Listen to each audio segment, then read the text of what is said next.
Assalamualaikum warahmatullahi wabarakatuh. Kembali lagi bersama saya Riko di channel Catatan Kaki dalam segmen Cita Malam.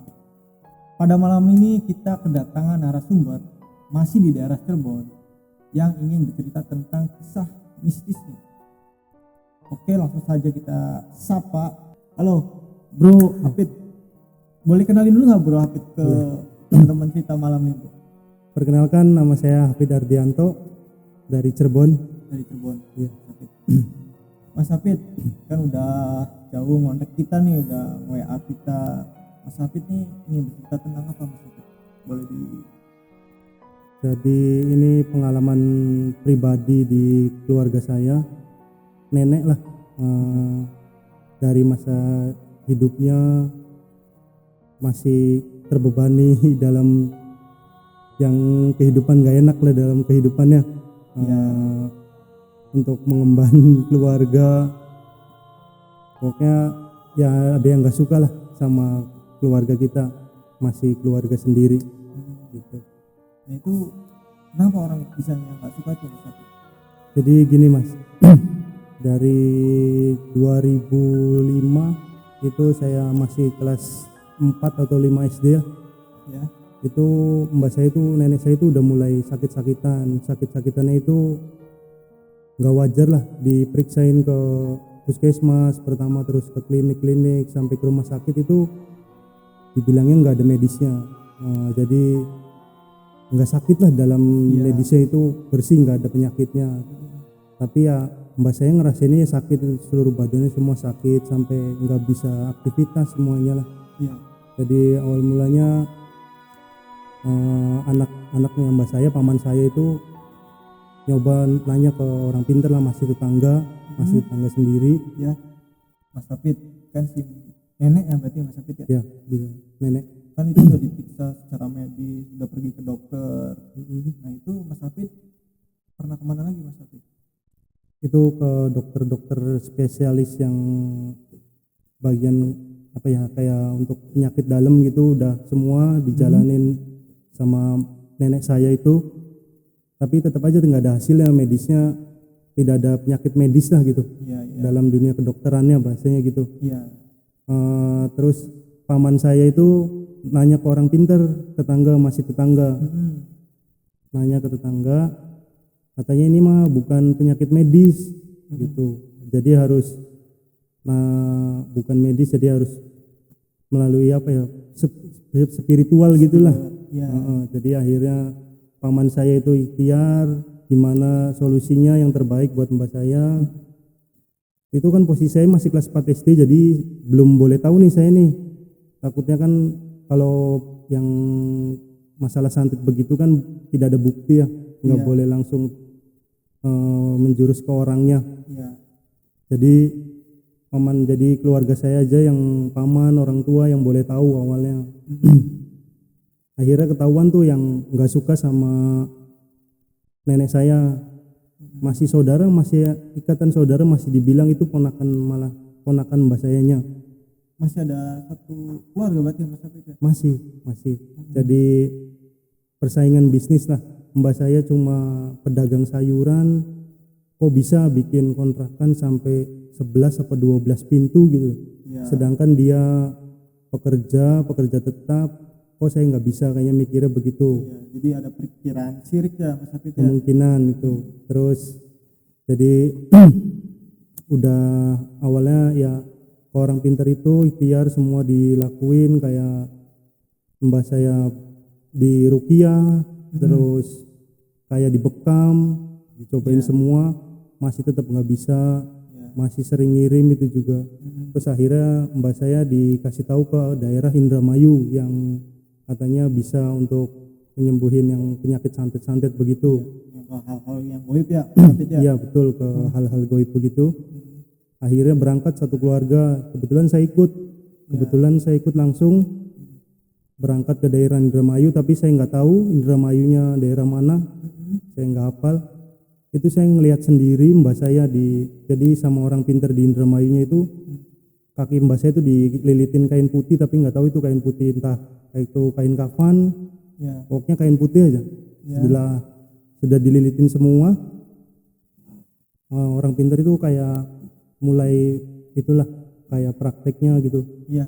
Setelah dililitin semua, udah mulai ngejalanin semua prakteknya, kain putih itu dibuka dan itu semua isinya paku, dari paku yang udah karatan, yang masih bagus kayak dari material gitu mas. Iya, iya. Yang kayak seng, tau kan seng mas? Iya. Seng, terus ada belatung yang udah mati, ada yang masih hidup. Itu banyak dari leher sampai pergelangan kaki. Nah itu itu udah diambilin semua. Pas udah diambilin semua itu mbak saya, nenek saya itu nggak sengaja megang lagi yang udah kan disimpan di mangkok. Kepegang lagi sama mbak saya, itu yang tadinya di mangkok itu yang paku-pakunya hilang mas. Paku-paku yang tadinya udah keambil terus kepegang sama mbak saya lagi, itu pakunya hilang. Jadi mbak saya itu penasaran, bener nggak sih masa di badannya tuh ada paku. Iya, iya. Mbak saya tuh dipegang. Nah orang pintar itu marah, jangan dipegang lagi Bu Haji, ini mau saya balikin. Jadi akhirnya praktek diulangin lagi tuh sampai 2 kali, tapi fokusnya di tangan. Pas di tangan nggak kena semua tuh mas. Iya. Jadi langsung diulangin semua, seluruh badan diulangin semua. Akhirnya dapat juga utuh lagi lah, hampir 1 mangkok bakso itu mas. Iya. Aduh Mas Sapit, tadi tuh katanya tuh kan dililit ya Mas Sapit ya. Itu lilitannya kayak gimana Mas Sapit? Terus emang keadaannya emang nggak ada isinya kan si kain itu tuh? Iya, itu ngelihat semua kayak satu keluarga itu kan rombongan ke sana yang ngelihat semua itu dililit, jadi kayak bentukannya kayak selendang untuk anak bayi itu mas. Tapi itu putih, dililitnya nggak kenceng, cuma lilitan aja dari kaki, terus kalau ke badan nggak dililit, kayak ditutupin aja gitu, sekedar cuma ditutupin kalau bagian leher sama sampai pinggang lah. Iya. Itu terus yang kepegang lagi tuh kan sama nenek sayanya. Iya. Akhirnya diulang lagi, fokusnya tadinya di tangan, ternyata nggak kena semua, udah Iya. ngejalar kemana-mana lagi tuh. Iya. Jadi balik lagi kayak ke kaki semua. Udah diambil semua. Ini yang paranormal itu kayak apa ya, kayak gemes sama orang yang ngirimnya tuh mas. Iya. Sampai nanya, ini Bu Haji mau dikirim lagi apa mau dibuang. Tapi ya itu ya, mbak sayanya balik lagi, kayaknya dibuang aja, katanya kalau masalah penyakit terus jodoh sama rezeki kan urusannya Ini di atas. Allah. Iya. Terus pada akhirnya gimana Mas Sapit? Dibuang atau dibalik lagi ke orang itu? Nah, alhamdulillahnya mbah mintanya dibuang aja. Akhirnya dibuang tuh, dikubur di halaman orang pintar yang di Indramayu itu. Terus akhirnya udah tuh selesai. Pas sudah selesai semua, akhirnya pulang, udah agak mendingan lah mbah tuh, udah mulai bisa aktivitas kayak ke pasar malam jam 2. Terus akhirnya mulai kerasa medisnya nih mas, dari yang paku-paku itu, terus seng yang belatung, diperiksa mbak saya mulai ngerasa kayak sakit lagi, diperiksa tuh ke rumah sakit. Nah itu jadinya tetanusnya di pergelangan kaki, pergelangan kaki aja sampai di atas telapak kakinya. Iya. Mulai kelihatan ya berarti? Mulai kelihatan, udah mulai kelihatan, udah ada benjolan, kata dokternya itu divonisnya tetanus. Jadi harus benar dioperasi. Jadi akhirnya tindakan operasi udah selesai. Ya udah sembuh tuh dari rumah sakit, udah mulai bisa aktivitas kembali lagi lah. Terus pas satu posisi tiba-tiba itu secara mendadak, nggak tahu itu tadinya lagi adem-adem aja, mbak udah bisa udah sehat lagi, udah bugar, tiba-tiba kayak stroke sebelah kiri. Badannya atau matanya Mas Sapit? Semua dari kepala sampai kaki. Sebelah kiri. Tapi sebelah gitu ya? Sebelah aja itu udah nggak bisa apa-apa, udah nggak bisa aktivitas, bahkan kalau kata orang mah ini udah mau sakaratul maut gitu, udah mau ujung hidupnya.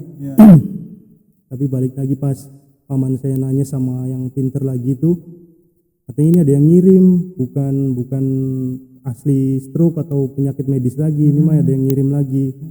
Terus ditanyain tuh mbak sayanya, tadi siang itu dikasih apa nih sama orang ini? Kalau mbak saya kan paling suka tuh sama mie koclok mas, tahu mie koclok ya? Iya. Nah itu mie koclok, itu diterima sama mbak saya, dimakan langsung habis gitu. Siang itu tuh, ya mbak saya mungkin keadaannya lapar ya, dikasih sama saudara sendiri, masa nggak diterima kan mas, nggak enak. Benar. Jadi akhirnya diterima, dimakan.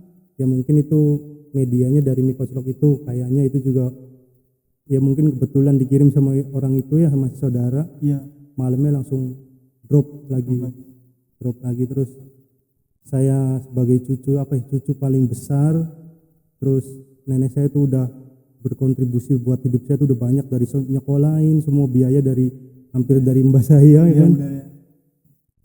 Saya gimana ya, mau bilang tanda terima kasih ke mbah ya, saya mau ngebantuin gimana ini caranya biar mbah sembuh. Akhirnya saya yang ikhtiar sendiri, belajar sendiri ke teman saya yang pinter itu. Saya ngelakuin semua mediasi dari sholat malam, saya ngelakuin ritual-ritual yang agak melenceng dari agama, menurut saya sedikit melenceng dari agama lah. Kayak nyari tanah kuburan yang baru siangnya dikubur, tanah kuburan baru tuh mas. Oh, yang baru dimakamin. Yang baru dimakamin, tapi malam harus pas jam 12 malam harus diambil. Kalau di makam baru kan biasanya kayak ada kendi tuh mas, kendi air yang buat disiramin kalau udah selesai kubur. Nah itu juga sisa-sisanya juga harus diambil. Tapi saya nggak asal ambil aja tuh. Nah itu balik lagi apa ya? Saya harus sendirian tuh ke makam itu. Iya. Ke makam itu sendirian. Misalkan saya berangkat dari jalan kanan, pulangnya nggak boleh ke kanan lagi, harus muter. Harus muter itu tuh. Jadi saya pulang dari kiri. Saya ngambil tanah kuburan itu juga nggak langsung ambil aja ya. Saya lihat kan ada papan nisannya tuh namanya siapa. Saya izin dulu, saya kirim Al-Fatihah, terus baru tuh saya ngambil tanahnya sama sisaan airnya lah, saya plastikin. Udah dapet, saya pulang. Jadi apa ya, dulu base camp itu di musola mas, musola pinggir sungai. Nah mulai itu habis saya dapat itu, mulailah ritualnya dari Al-Quran, terus agak melenceng sedikit lah. Itu juga semua dilakuin. Pikiran saya udah gelap, saya mau tadinya mbak saya sehat, maunya sehat lagi, tapi orang itu jangan sampai sehat gitu mas. Kan saya masih muda, jadi mau balas dendam lah. Itu balas dendam. Iya. Gimana caranya mau balik lagi gitu ya mas? Buat balik lagi, tapi mbak saya mah aslinya nggak mau kalau buat dibalikin lagi. Mas Hafid, berarti pas setelah pulang dari pemakaman, Mas Hafid ke base camp. Base camp itu musola tempat nongkrongnya ya teman-teman lah yang mau ngebantu saya gitu. Bantu kan harus begadang. Semua ya 2 orang sih, sama orang pindah itu sama saya bertiga. Jadi semua udah ini persyaratan udah diambilin semua nih. Terus saya mulai, kata teman saya, coba wudhu, terus sholat 2 rakaat, baca wirid-wiridan begitu, baca-bacaan lah. Semua udah dibacain semua. Terus mulai itu dia ritual. Saya nggak tahu tuh ritualnya, soalnya lampunya dimatiin, posisi musola tuh lampunya dimatiin. Terus saya nggak boleh ngedeket-deket dah, katanya biar saya aja, ini mah nanti kamu yang bagian nyebar-nyebarinnya. Gitu. Jadi saya terima beresnya lah gitu mas. Jelang 30 menitan lah kurang lebih, udah selesai tuh. Nah ini yang saya ragu, saya mau udahin aja tuh pas posisi ini nih, saya kayak udah nggak sanggup lah. Kenapa mas Hafid nggak sanggup? Itu serangannya bertubi-tubi tuh mas. Jadi musola tuh dari asbes, tapi kayak digempur sama batu besar. Nah itu bisa tahu saya posisi itu batu itu ke air yang di sungai itu, sampai air tadinya tenang sampai bergelombang. Posisinya tuh pas batu ke genteng, mantul ke air. Mungkin itu kan musola kan tempat ibadah, mungkin nggak bisa masuk ya mas. Jadi mantul ke air sungai. Terus kata teman saya yang pintar itu, udah cepetan harus dilakuin ini, jangan kelamaan ini, soalnya yang orang dukunnya lah, bisa dibilang dukunnya itu masih melek di sananya. Posisinya tahu ini nih keluarganya lagi coba buat penangkal lah gitu bahasanya. Jadi akhirnya saya disuruh cepetan lakuin wudhu lagi. Tapi yang saya bikin ragu itu, saya harus telanjang jalan ke rumah orang itunya, harus telanjang. Ke rumah mana mas? Ke rumah yang ngirim mbak saya itunya. Harus telanjang. Itu kan biar malam, tengah malam kan takutnya ada orang gitu mas. Iya benar. Ya kan? Yang lihat kan malu takutnya juga. Iya. Padahal cuma buat nyebarin air, sisa air yang udah di makam sama pasir tanah makam baru itu ke tempat yang biasa dia duduk atau enggak lalu lalang di aktivitas saja. Jadi dia biar apa ya, biar merasakan juga ya apa yang mbak saya rasakan gitu Iya. Mas. Jadi ya intinya saya mau balas dendam lah, umur segitu tuh masih jiwa-jiwa muda, maunya ya harus balas dendam biar sama gitulah. Iya, karena ya nggak terima ya Mas Hafid ya. Iya, umur segitu masih SMP baru coba-coba kan Mas. Iya. Mas Hafid, saya punten ya kelas balik nih Mas Hafid. Saya tuh penasaran pas tadi itu Mas Hafid bilang pas di musola itu ada ritual. Nah itu ngapain aja tuh Mas Hafid? Kalau boleh tahu nih Mas Hafid. Ya itu sayanya juga nggak boleh tahu Mas, soalnya posisi lampunya itu mati. Jadi di posisi di musola itu lampunya gelap, udah mati total. Jadi saya berdua sama temen, jadi saya nungguin aja, duduk-duduk aja. Yang teman saya yang bisa itunya adanya di pojokan musola ritual. Ya mungkin baca-baca kayak wiridan, amalan-amalan dia lah. Saya nggak tahu, soalnya saya nggak boleh tahu katanya. Biar nanti kamu aja yang ngelakuin, yang ritual ini saya aja katanya begitu. Nah itu setelah itu dia cerita setelah ritual nih Mas Hafid, dia nyampein apa aja Mas Hafid, temannya Mas Hafid ini? Selesai ritual tuh teman saya langsung bilangnya, mau nggak telanjang, ngirim ke sananya ngasih ininya. Nah saya di situ mulai ragu tuh, ragunya karena malu, takutnya ada orang gitu tuh. Iya. Kan itu kan pemukiman lumayan padat penduduk kan Mas, takutnya ada orang. Nah katanya dengan telanjang itu alasannya biar dukunnya tuh nggak tahu siapa itu yang jalan ke situ, yang ngirim ke situ, soalnya kan tanpa kita sadari kan, iya tanpa busana, jadi kelihatannya tembus pandang lah gitu tuh Mas. Iya, iya. Di backup sama teman saya yang dari musola. Saya juga ngelakuinnya sendiri. Jadi ya udahlah, udah kepalang tanggung, udah jauh perjalanannya ibaratkan Mas ya. Jadi saya ngelakuin tuh, selesai wudhu saya telanjang. Nah saya pinternya saya nggak mau telanjang dulu nih dari musola sampai berapa meter gitu. Iya. Nggak mau telanjang dulu, takutnya ada orang. Nah udah mau beberapa rumah dari saya berdiri, saya baru lepas celana. Nah itu pas lepas celana Mas Hafid jalan atau langsung lari Mas Hafid? Jalan Kaki, jalan santai kaki berarti. iya kan, sambil nebarin tanah kuburan itu sih sama airnya. Jadi udah dilepas tuh celananya, saya simpen di depan rumah orang.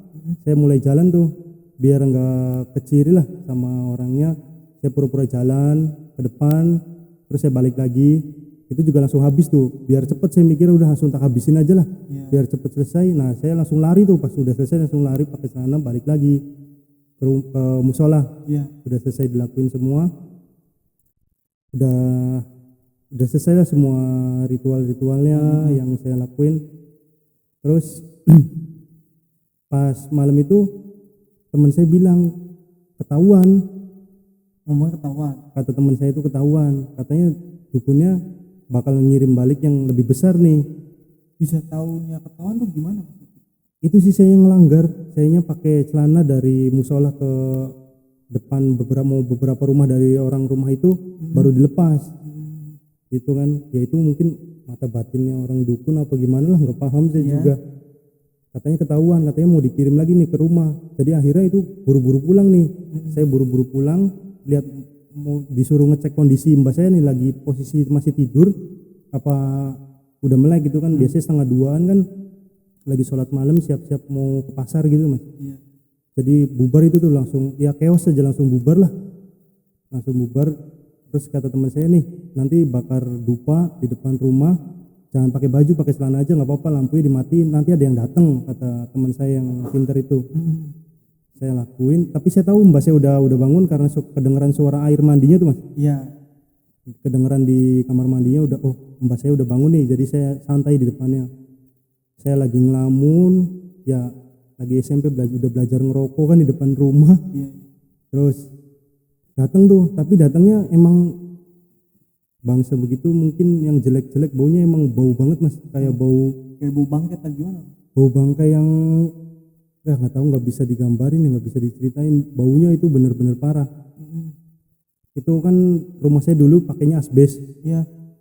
Itu datangnya apa ya, kepalanya dulu dari asbes Mas turun. Oh dari atas asbes dari turun ke bawah. Biasanya kan kakinya dulu gitu. Ini kepalanya dulu.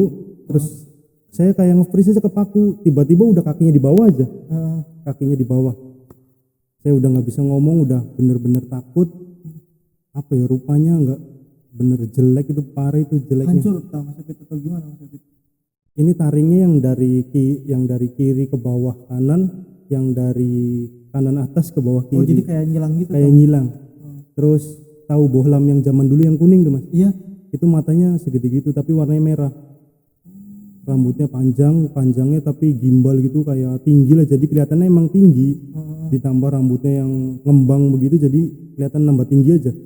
Oh, itu sosoknya warnanya hitam atau gimana Mas David? Bukan apa ya, bukan siluet lagi, udah langsung wujud.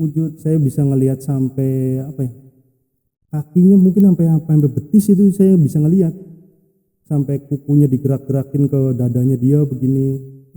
Nah, yang paling saya takutin itu dia ngancam begini, kalau kamu ikut-ikutan sama urusan saya, nanti sekalian nyawa kamu juga yang diambil, kayak gitu kata makhluk itunya. Terus nggak tahu gimana, saya dibangunin sama mbak saya tuh, udah nggak sadar aja saya. Mbak saya mau pingsan berarti. Kayaknya pingsan itu, saya udah nggak sadar, ibu bapak saya juga nggak tahu, masih pada tidur.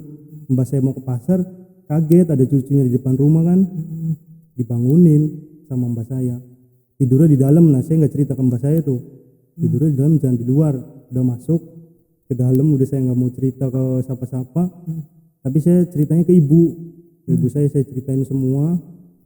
Nah, kata ibu saya ngedukung nih kalau bapak saya kurang percaya Mas sama yang hal-hal mistis kayak begini. Soalnya bapak saya kan asli Jawa Timur, Islam sih Islam, tapi makainya kejawen, full kejawen. Bapak saya jadi nggak percayalah sama yang namanya mistis-mistis, santet, yang gaib-gaib, pokoknya nggak percaya sama sekali. Jadi ibu saya yang ngedukung 100% lah. Dari jadi disuplai rokok, disuplai kopi sama ibu saya semuanya.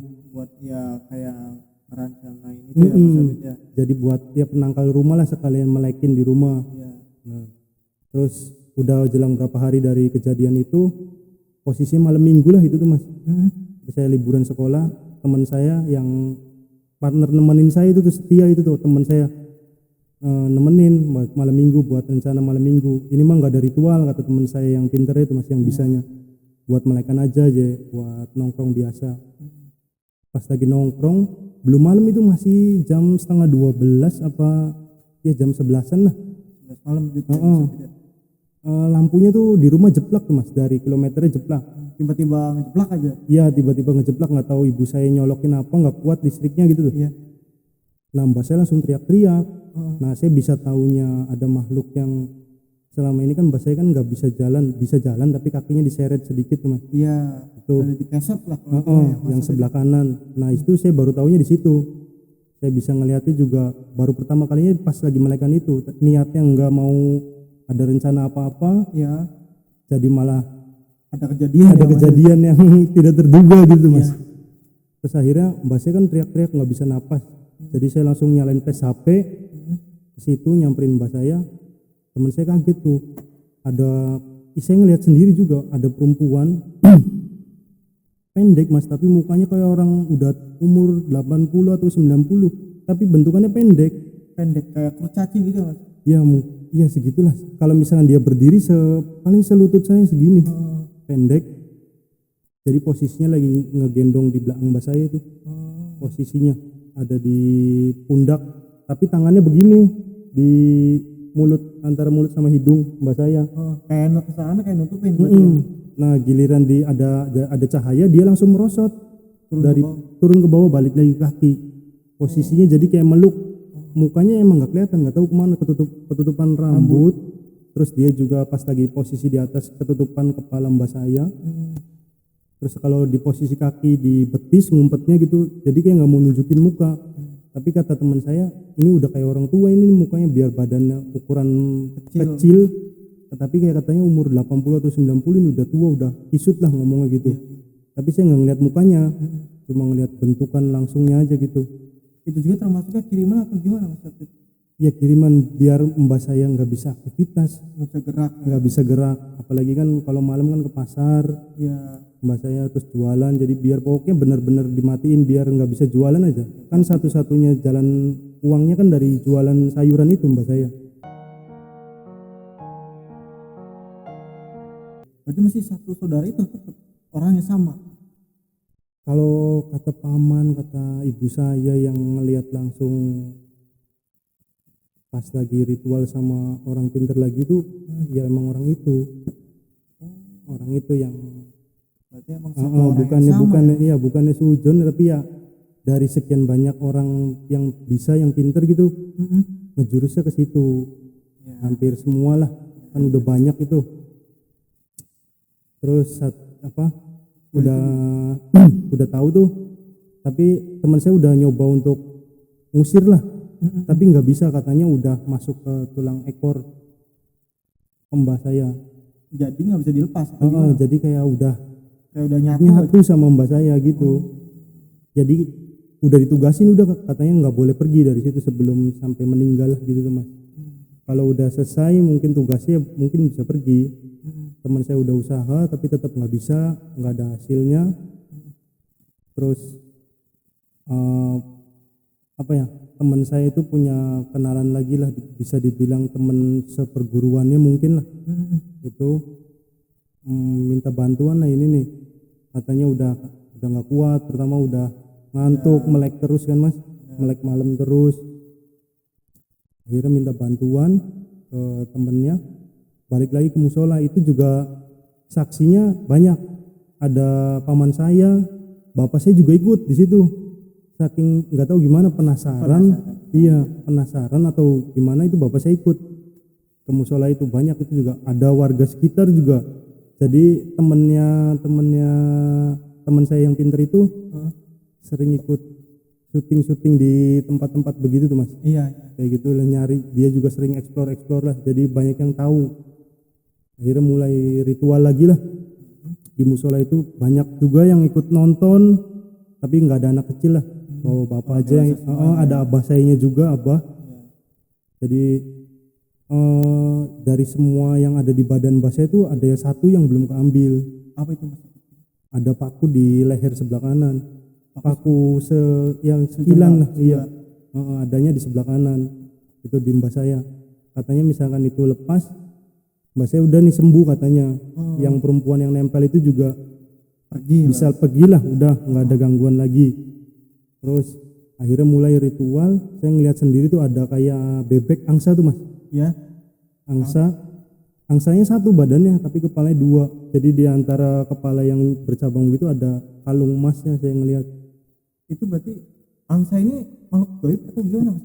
Iya, kata teman saya mah punya, yang temennya kan minta bantuan ke temennya tuh. Jadi mungkin itu pendamping dianya atau ngepeliharaan dianya lah, yang biasa buat ngebantu begitu. Iya. Akhirnya katanya didatengin tuh, emang saya ngeliat langsung itu angsanya. Kayak bentukannya angsa lah, tapi kepalanya dua, cabang dua. Jadi di antara percabangannya itu ada kayak kalung emas. Ada emasnya itu, saya ngeliat sendiri. Udah mulai, nah tiba-tiba teman saya itu yang pinter itu, yang ikut ngebantu, kayak kesakitan tuh yang leher sebelah kanannya. Kata dia nariknya ke kencengan ini nih, jadi masuknya ke dia. Saya nggak ngeliat pakunya datangnya kapan juga nggak tahu. Tiba-tiba dia langsung megang lehernya, kesakitan, minta tolong ke teman saya tuh. Tarikin katanya. Ini terlalu kenceng sampai masuk ke saya sendiri, balik lagi ke badan dia katanya, berbalik gitu. Akhirnya dikeluarin, emang jatuh nyata itu pakunya mas. Pakunya masih basah, kayak ada lendir, kayak orang habis jatuh terus ada kayak getah bonteng gitu mas. Nah, itu berlendir. Akhirnya tuh ya udahlah, keluar, dibungkus pakai plastik, dilempar, terus akhirnya kan di sungai tuh musolahnya, dibuang aja udah. Tapi warga tahu semua berarti ada paku tuh mas? Tahu, tapi nggak semua warga sih, paling ya 4 yang biasa ke musola aja yang tahu. Kan yang nonton berarti tahu itu. Tapi pas datang masuk ke teman-teman saya itu nggak tahu kapan datangnya, tiba-tiba langsung kesakitan, langsung jatuh, minta tolong, ditarik sama teman saya, keluar tuh pakunya yang sekilan itu. Pakunya masih baru, itu mau belum karatan, masih bersih, masih bagus ya. Kayaknya baru dikirim mungkin ya. Terus udah. Nah, itu gimana? Ya dibuang tuh mas, udah dibuang. Katanya pokoknya udahlah, selesain aja gitu, kumpul-kumpulannya udah selesai katanya. Iya. Nah besok paginya mbak sayanya mulai kerasa sakit tuh, tadinya kan nggak ngerasa sakit. Tapi malah sekarang sakit, kerasa sakit. Malah sakit. Tadinya ada pakunya nggak sakit, dikeluarin malah sakit. Akhirnya diperiksain tuh ke dokter. Di sininya ada tetanusnya. Tetanus lagi muncul. Tetanus lagi. Akhirnya dibawa ke rumah sakit, dioperasi lagi. Mbak saya tuh dioperasi berarti udah 2 kali. Sehat itu Mas Solid pas setelah operasi itu? Alhamdulillah udah sehat itu Mas. Udah sehat. Terus apa ya? Mbak saya itu mulai kerasa lagi habis operasi. Udah lumayan lama, seminggu atau 2 minggu, tapi mulai kerasa lagi. Kerasa laginya itu jadi kesurupan tuh Mas. Kayak Mbak saya kayak kesurupan. Atau emang kesurupan beneran? Kayak nggak sadar, jadi diomongin kayak linglung begitu tuh Mas. Ya kayak Ditanyain kosong, ditanyain nggak jelas, ditanya apa jawabnya apa. Mbak saya tuh nggak jelas aja. Udah nggak jelas.